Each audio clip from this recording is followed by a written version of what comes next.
সেই তাজপুর জমিদার স্টেটের জমিদার রওশন আলী, তারই পুত্র জামাল উদ্দিন, তিনি এখানে 1862 সনে এই জমিদারি স্টেট, জমিদার বাড়ি তৈরি করার ভিত্তিপ্রস্তর স্থাপন করেন।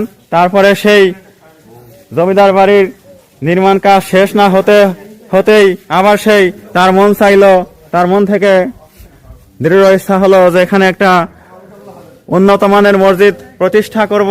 সেই ইচ্ছার বহিঃপ্রকাশ কিন্তু 1867 সনে এই মসজিদ নির্মাণের কাজে হাত দেওয়ার মাধ্যমে।